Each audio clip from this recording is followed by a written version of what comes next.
Namaste. I'm Shreyoshi Day, and I'm delighted to welcome you to the second event of the 2021 Rasa Festival.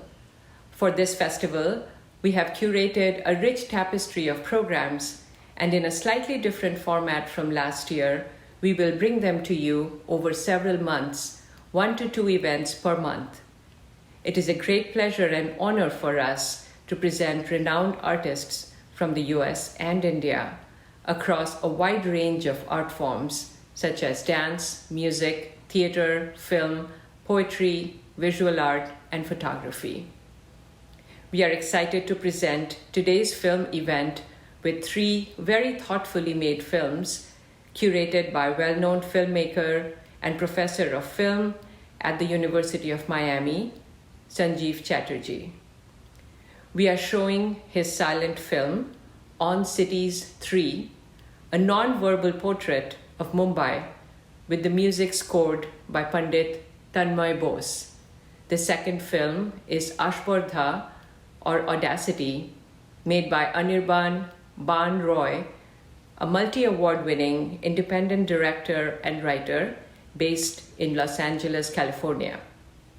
The third film is Machir Chol, a very interesting animated short film made by Abhishek Verma, an animation filmmaker based in Mumbai, co-founder of GraphicShelf.com, an Indian comics and graphic novel repository, and a design educator.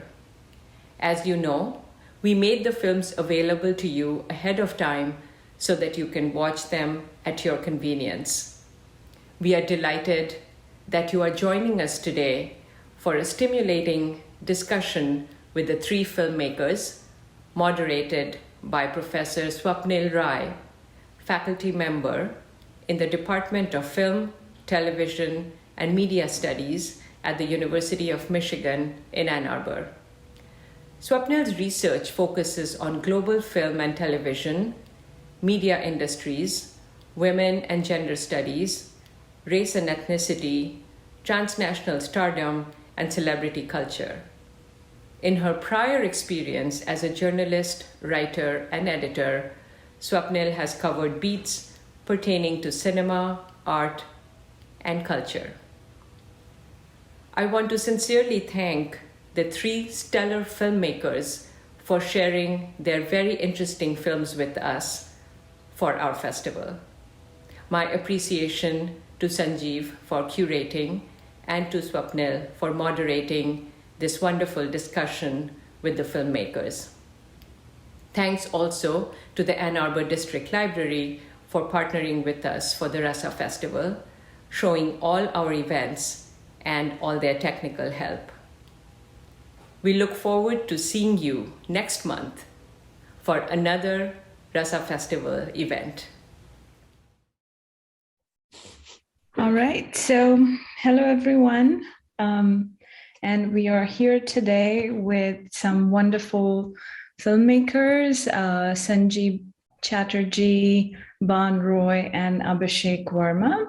And we'll be talking about the 3 short films that you've watched as part of the festival. So let me begin by asking each one of you to tell us a bit about your background and how did you get started in filmmaking.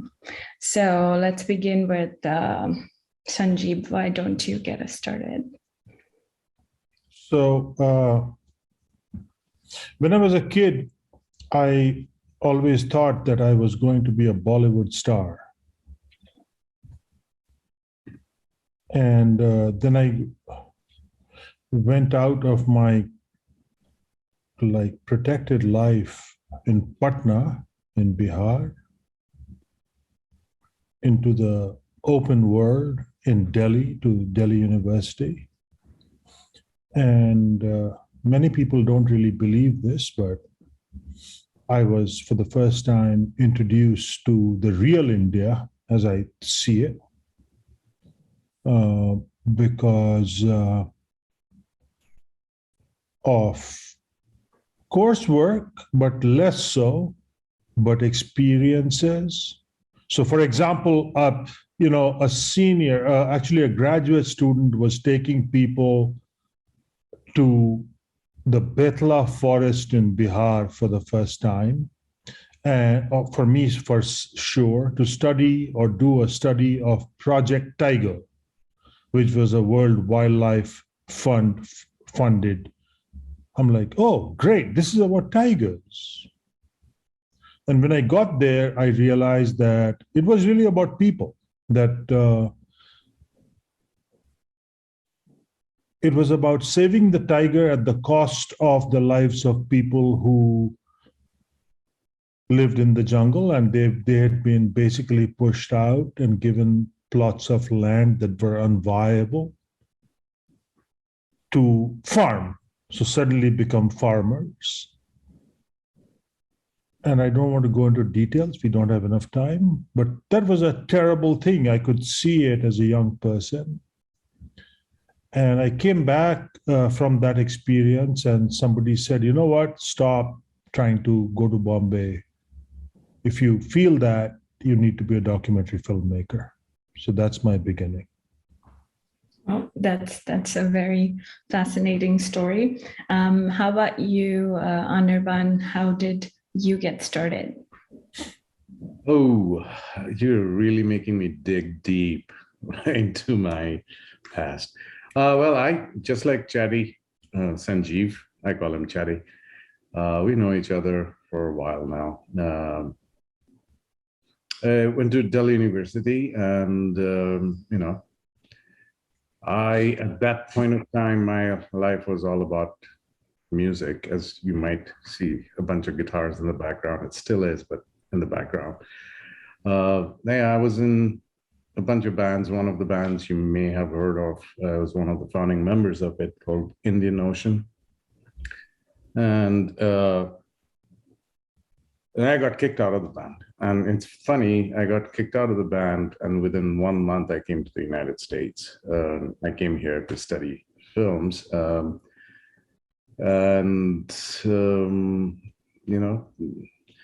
My journey, my fascination with film started somewhere during my undergrad years.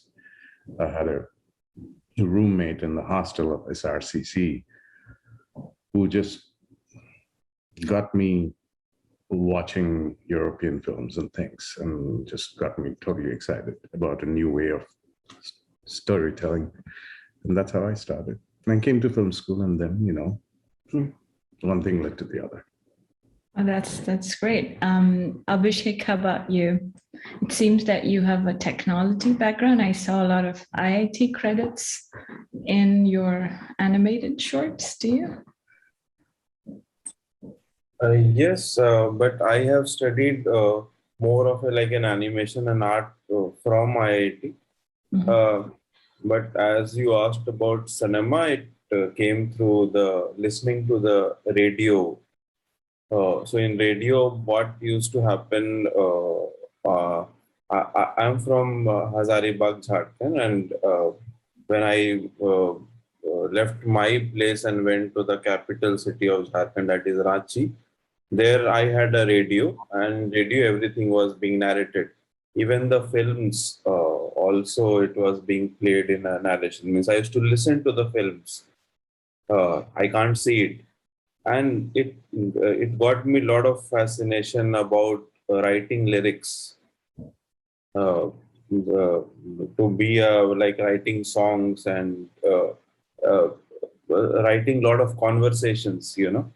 So this is this is like one of the very powerful thing, and I came to know all about there is a film school called FTI in Pune. Then every Friday, Saturday, they used to bring all Bollywood artists, and they used to say that, okay, if you come and struggle to Bombay, uh, then life will become a struggle, but it's worth it. So somehow going and applying to IIT Bombay was that I want to see Bombay because I have never been there. So somehow it was related to cinema, and eventually the radio, Bombay, IIT, everything happened, and I got a chance to learn the craft. and slowly still continuing the craft and learning it every day. I think, like in a short, I think that is what it is. Yeah. And I have to say that I really enjoyed your animated short, and the way that it's telling the story in a very nuanced way, but also keeping it sort of open-ended. And I have to, I guess, add that I am also from Delhi. I went to the University of Delhi, not very far from Bann's college. I went to Miranda House. So, all right. College over. Next college over, right. Yeah. And so on that note, I wanted to start with Sanjeev's film because it gives us like broad strokes. So as I see it, Sanjeev, your film is about life, as you say, particularly I saw visions of lower middle class life in the throes of the city. So I was curious, like, why did you choose a spot boy from the film industry as the character that bookended your piece? Like, did you see some sort of symbolic meaning behind it?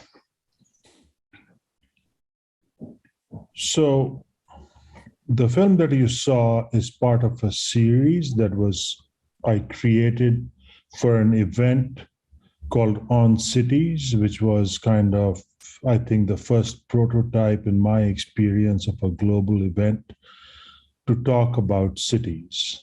So it had a live audience of about 200, and then thousands online joined it.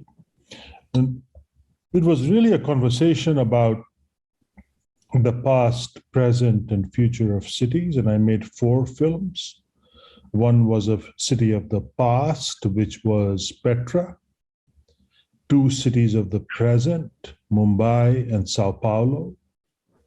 And 1 city of the future, Masdar city in the Middle East.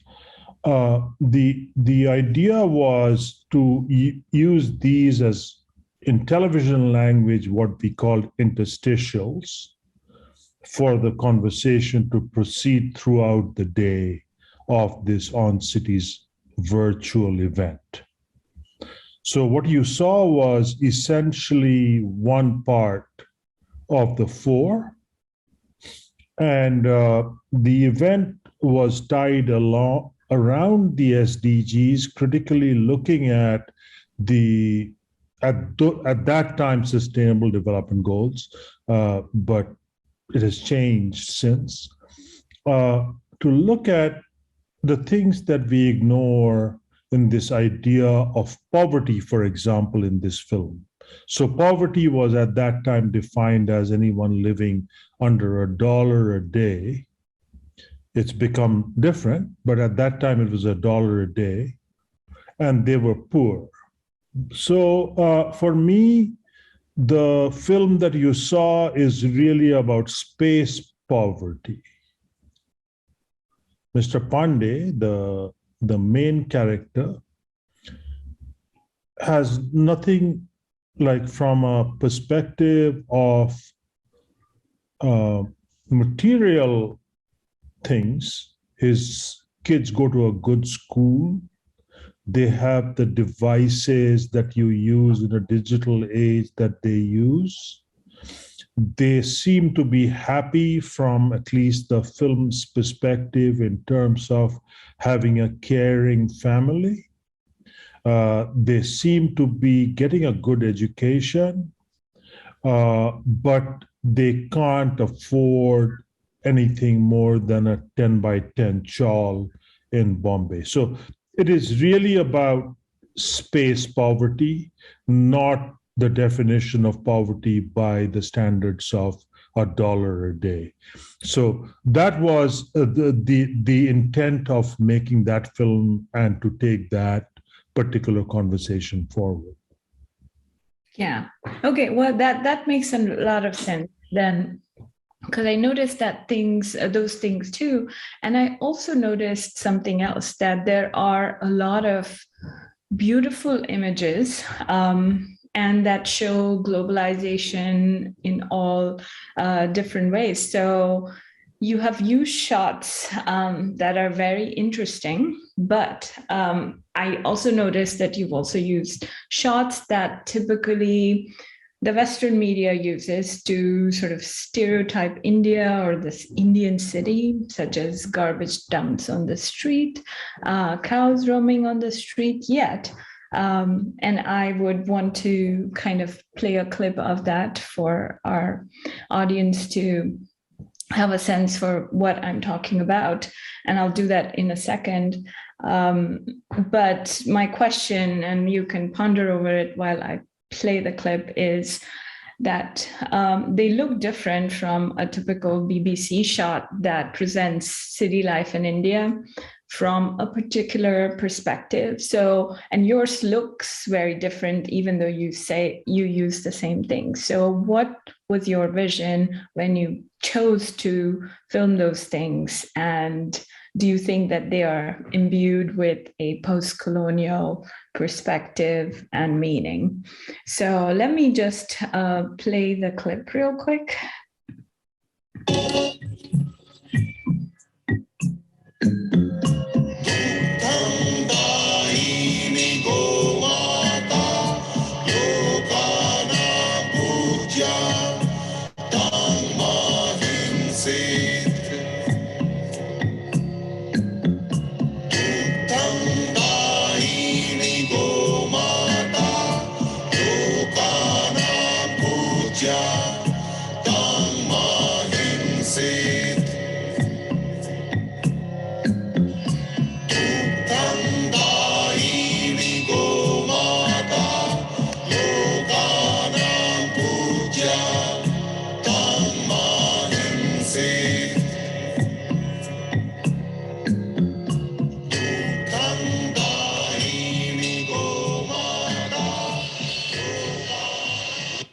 Okay. So, yeah, would you care to elaborate on if you had sort of any post-colonial meaning that you were thinking? Because the way that we see, you did pick the same objects, like the dumpster, like the cow, and what was sort of the purpose, and how did you, within quotes, repurpose it to convey the meaning that you wanted? Yeah, I really don't think the BBC is capable of that, because mostly, I mean, that is kind of parachute journalism, which they will never kind of, accede to. For me, it's not so much about post-colonial experience or trying to depict that. For me, this is about the longing for a pure, bucolic past, which is playing out in the politics of India today, and people's desire in a global context where they can go work at a multinational, but in the morning it's very important to touch the cow and give it some grass that doesn't grow in the city.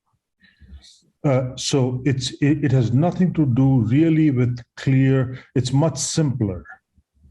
It's really, oh my God, this is really who I am. But by the way, I don't belong there anymore. It's about that duality, nothing else. Mm-hmm. Yeah. No, I can see that. Do you think that class perspective also, because the subjects of that piece seem to be very kind of anchored in, how do I say it, the lower middle class and the lower class in Mumbai? And do you think that you're divorced from that class subjectivity, and perhaps that's why you see the bucolic or want to see the bucolic in that? or No, something else? I think a very famous alcohol purveyor who escaped India is in the film too. Uh, who uh, who goes to the race course and enjoys the race course and some. So no, it's just the way I remember the city. It has, and people I come across at the street level. It is not something, agenda driven, that I'm going to see these particular people and so on and so forth. I just happened to go to, yes, I did go to places that I wanted to go to, but this was not like, orchestrated in that particular way. Mhm. So at the street level, you see the people that you see, I think, on in the film. And to meet Mr. Malia, I did go to the horse races. I didn't expect to meet him, but I did. And so that's what you see. So no, there wasn't an agenda to do one thing or the other. Yeah. Okay. So, so just one last thing. I know that I don't want to spend all of the time on the one shot, but I was just curious, like two practitioners of documentary, two documentarians, like what was your process like? How did you film these? How did you decide on the location? Like these would be the spaces where I would go to observe what city life is like, or what globalization in this moment and the contrasts look like for me in this city. No, all the globalization stuff is in post-production. My motivation was very simple. Mm-hmm. That I would go there and spend about 10 days in Mumbai and go to various places and document what I saw. And I did shoot afterwards as well. After as a B sequence, the Himalaya sequence was shot as a B. Saying that, these people, I never really saw these people on the street level. Where can I go? And I thought the race course would be the best place to go to see them. I mean, I don't want to get into the story of being able to get into the race course, but that's a fairly fascinating story. I don't think I had a globalization idea. I was more interested in seeing whether the definition of the UN-driven poverty holds. That's all. Mm-hmm. All these other things come as a result of that. As you can see, the film is driven primarily by an observational aesthetic. So in America, we call it gun and run. It is shot as a gun and run film. So the guy who takes his sandals and tries to hit the bus driver, I didn't make it up. It happened, and Ed Talavera, who shot it, happens to be an extremely good cameraman, and he got it. That's what he got, and it's there in the film. So it's driven primarily by that. Let's go to Bombay and let's see. In Sao Paulo, actually, it's a little bit different because it was more like, let's go to Sao Paulo and look at the intermodal race. So that was more specific to look at transport and mobility in the city. This one was much more about poverty and human beings. So that's what we wanted to focus on. And that's what this is the result. That's great. So I think that the three films go very well together because it moves from a very general state of being, as in your observational documentary, like life, man in the city, to very specific Bengali middle class that is gendered and in Abhishek's case, very kind of classed and heteronormative. And from that perspective, I thought that Audacity was a brilliant short because it brought together like there's so many nuances that come across in that shot. It brought together teen rebellion, a typical Bengali milieu, patriarchy, globalization. All of these like are conveyed in a very tight and entertaining narrative. So, so I want to ask you, and let's see. After Bann goes over it, I will play the end of the clip. But Anirban, tell us about your process and what gave you this idea. And I also want you to talk about this very nuanced Bengali middle-class milieu that comes through. So how did you conceptualize that? Because I just feel it's a very kind of brilliant achievement to be able to do all of that in a short and still give us sort of a fun narrative closure. Oh, thank you. Thank you. Very kind words. How the story came about, it's honestly the very first kernels of the story happened when I was applying to NYU. And they wanted you to write stories, short stories over a bunch of subjects. Most of them were pretty, my life's journey or a trip with your grandmother, something cinematic. And they had one subject called The Door. And me being, I guess, the weird guy I am, I chose that. And I wrote a kind of a weird, very intellectual story about a door and about a father and a daughter not getting along. So that was the original birth of the story. Didn't get into NYU. That's why I ended up at USC. But that's a side story. You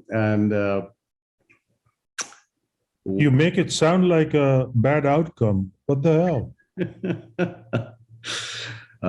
Truth is, NYU didn't give me any money to study. USC did. So that's why I came there. Anyway, so going back to the story, I mean, yeah, the film, looking back, it's derived from my childhood because I grew up in a very, let me not use terrible words, adjectives here, but it was a repressive family and very violent family. And so many of these patriarchy and rebellion, not exactly that, because I'm not a girl, I'm a guy, I'm a boy. So, but a lot of the inspiration was kind of natural. It came quite naturally. I didn't have to think too hard for it. Like the card game. I've seen so many card games at my home. Drinking, these things I knew very naturally. But eventually what happened was I ended up, actually, we had 3 locations chosen and one after the other, they kept on falling because it was election season. And it was too noisy in some place or some other problems. I ended up shooting in the house of that's part owned by one of the producers of the film, the main producer of the film. And that happened to be just a block away from the house I grew up in. So it was kind of, we didn't plan it, it just happened. And we shot it. And as far as the shooting is concerned, it was kind of scary because it was a 3-day shoot, and of which the second day, half of it got rained out, and we were shooting sync sound. So we couldn't shoot. It was pouring, cats and dogs. So the sound was no good. And so I had a bunch of the film to shoot in the last day. And I think the only reason I succeeded was I have a pretty solid training as a documentary filmmaker. So my storyboards and everything went out of the window. I knew I could never reach the end of the film if I shot it like I had planned to. And I was shooting, and the camera person was also very, he got it. And he went to shoulder held camera, and we were improvising as we were going along. And fortunately, being an editor, I knew continuity issues pretty well. It was mapped inside my head. So fortunately, we didn't have any blunders. And we managed to, the last shot of the film just happened to be the last shot we shot. And it also happened to be the shot in which our last roll rolled out on. We didn't have another roll to film, even if we wanted to at that point. So it was very dramatic. Shot Bann, just before the elections. yeah, Bann, Abhishek is wondering what a role is. Role is is joking. I'm joking. It was shot on a Super 16 millimeter print film, and yeah, we shot. Everybody thought we were crazy to do that in the digital age, but we had been stupid before, so we continued being stupid, and we shot this thing in Super 16. Carry on. That's about it. So it happens to be the shot that I actually wanted to show, because all of the drama, the high drama sort of comes together where, the neighbors being overly caring and all of. You'll be giving out the end of the film, though, if you do that. But they're supposed to have watched it. Oh, okay. Yeah. When they and our discussion will come later. But yes, so let me show the end, which I particularly like. 2, 3. ভেতরে খিলটা আমার একটু tight করে লাগিয়েছে আরেকবার দেখছি শোন তোমরা দুজনে মিলে ধাক্কা দাও বিনয় দেখি বিনয় নিজেকে সামলাও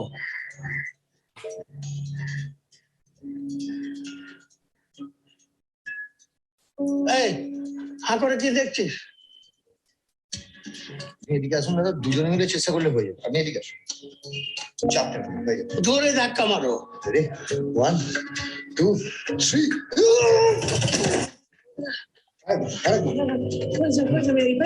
আরো জোরে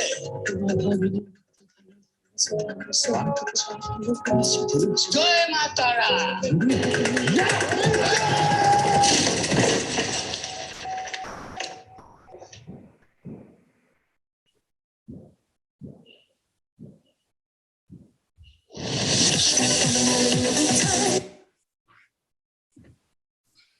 Okay. So, yeah, this is having been a film festival programmer in my past life. I have to say I haven't seen like such a well executed short in a long time. Yeah. All right. So moving on to Abhishek. So for you, I mean, I think the first question that I had was, why did you pick, and your intro sort of answered it, but why did you pick animation as the medium for the message that you wanted to convey in this film? Generally, in my design school in IDC, I have been trained as a traditional 2D hand-drawn animator. So whatever the films we were making as a project film, or maybe after the college, everything was hand-drawn. Means for any film we have to at least make like 4,000 or 5,000 drawings. So and in order to understand any craft, you have to at least like make more than 2, 3, 4 films in order to know how the hand-on animation work, how the frame works, and the important part that we have to become an actor, because animation works like that. If you execute a certain scene, and it's a happy scene, you have to be happy, though you are not happy. So there are methods, because if you are not happy, the characters will come out very sad, though it's a happy scene. So such things, emotionally translating that into the film, that's a simple process. But because I'm a trained animator, I chose to go ahead with that medium. Another, nobody has seen such kind of, we call it like a animation for adult. Generally, all the animation that's made in India currently, all are like for the small kids. And even when you go to any government body, even we went to the censor board and they say ki cartoon bana ke laya hai, that he's making cartoons, but it is actually not a cartoon. It's actually a important thing what I wanted to convey about a human being. So that's why I thought of, if I make such different film in animation, it will become much more like, people will be very curious. Ki why you have chosen, maybe you can call it cartoon or a animation, to convey a very serious kind of subject. Because animation, you might have seen, there's a lot of like, people are jumping around, people are hopping into the table, and they're climbing into the ceiling fan. Such things are not happening. It's a very normal and it's made in 12 fps. It's not made in 24 fps. So things are moving very slowly in its own pace. So all these things are, I didn't think of this, but yeah, slightly. Yeah. So your film is called Fish Curry, and the characters in your story are not Bengali, right? And so I was just curious, and this is just out of curiosity, does fish curry carry a deeper symbolic meaning for you, and anything for the story? Yeah, it's very simple. I have been grown in a family who is not a Bengali family, but I have been grown around Bengali family. Like, my mother used to teach in a Bengali school, Bengali English school. So I know everything, that whenever, and they don't eat non-veg, but I'm allowed to do that. That I can eat anywhere. So whenever I go to their friend's house, they used to offer me macher jhol and chicken and all. So they have never restricted me. So my mom is a very fluent Bengali speaker. She knows Bengali very well, and a lot of time when you meet her also, you'll confuse that, okay, are you a Bengali? Though I don't know, because it's a very different thing. So somehow, talking to their friends, going to their family, and in small cities, you go for a tuition classes, because for learning some English or some mathematics. So I used to go into that Bengali family again. They used to teach me. So I know how the whole household looked like, how the people are, everything, how the food palette is. Uh, so, and all the places wherever I've lived and studies, I I have been into that Bengali family. So I know the importance of food. The importance of fish, rice, everything. So that's why, and it's my one of the soul food. Nothing is better than that. It's the best food.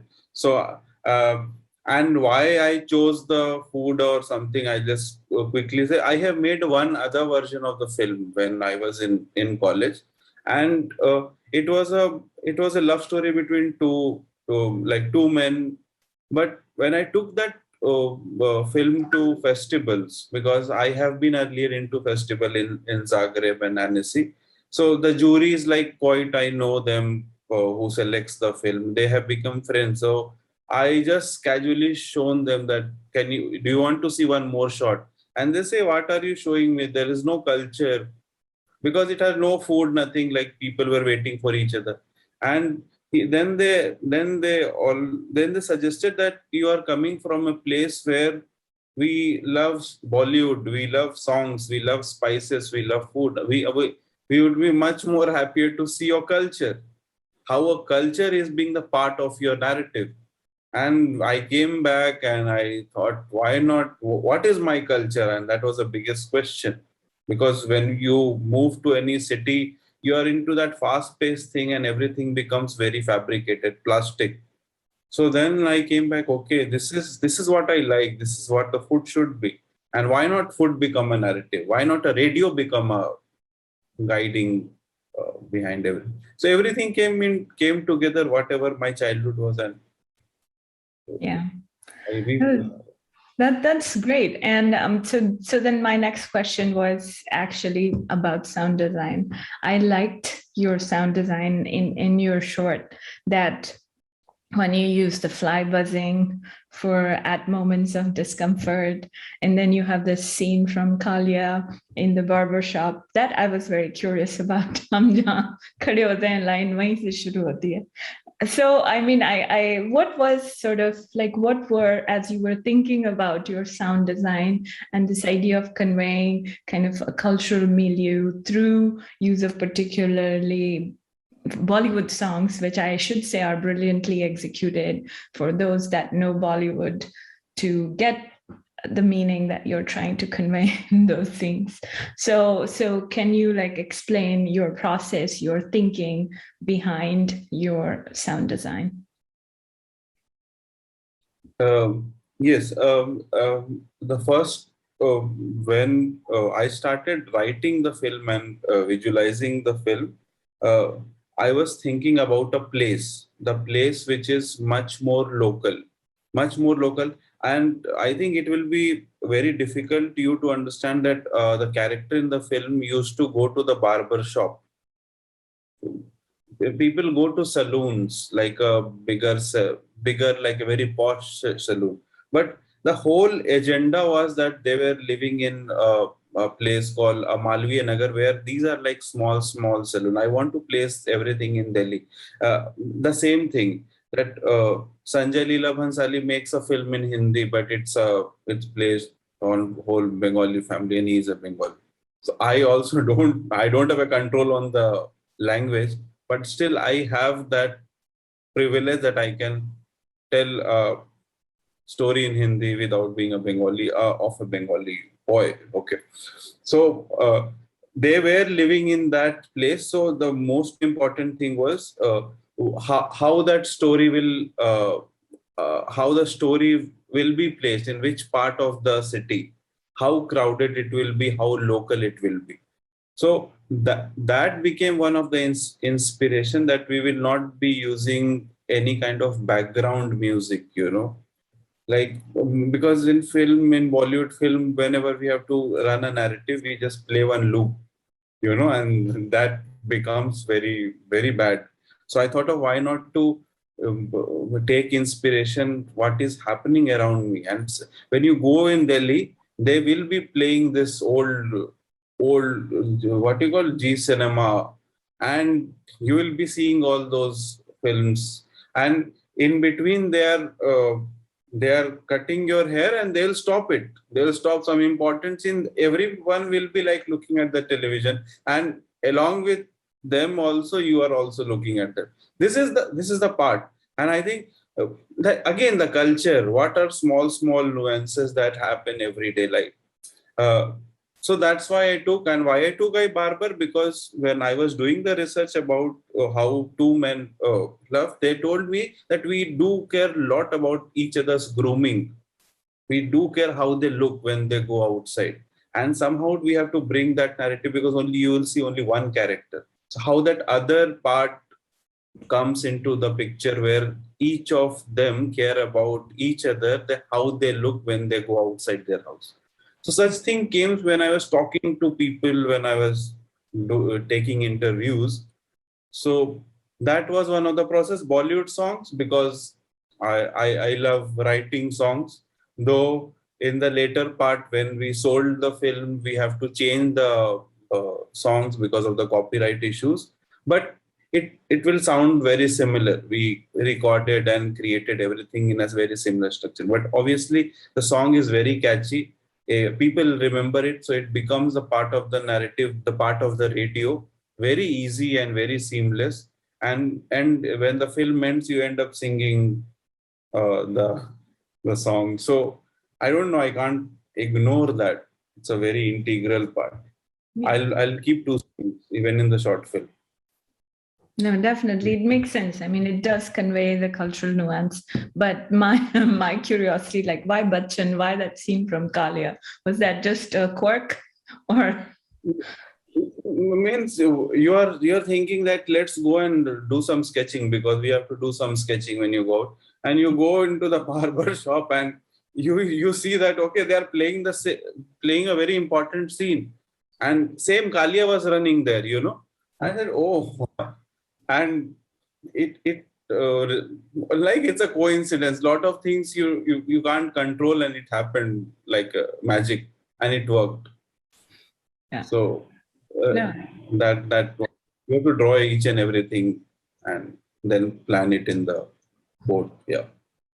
Yeah, but it works. It really works. It worked for me. So one last thing, and maybe we can end there. So why did you kind of decide to leave your film sort of open-ended? You say it in the love for the Machir Jol, and that it's carried on to the mother now, that you see the message is sort of has resonated with the father, we might conclude, but you still leave it open-ended. Was that like why that choice?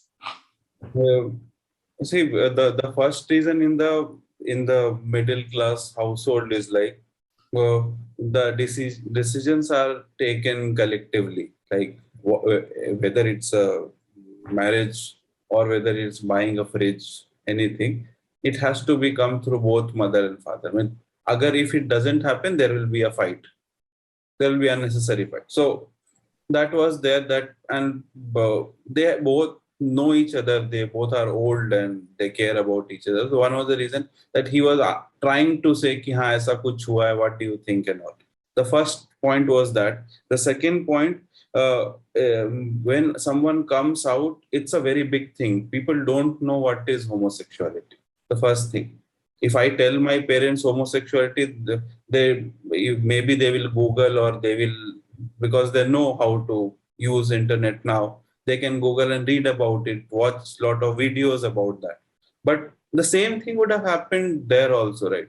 If Lalit have come out to his father, how immediately he will be understanding the whole concept that a two boy can love each other, they can live together, and this is a very out of place concept in his head. So it might be like, whatever he has done, he has decided because he has already seen the photographs and everything of his partner.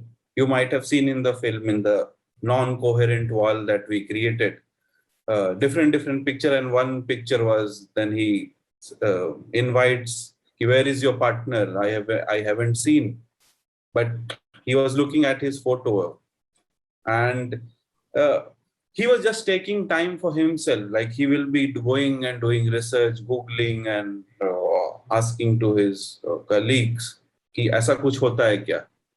Is this possible? And so that's why any kind of acceptance is not prompt. Otherwise, you would have slapped him very easily, do something like in general, that nothing happens. He went and he took time. And it's very important for an acceptance. People should be given time to calm down. And he took his own sweet time, and he might have accepted that. So that was the reason, because I was nowhere to give a decision ki haan usko chappal se maar de and all those things, or say ki okay, very nice. So that's why.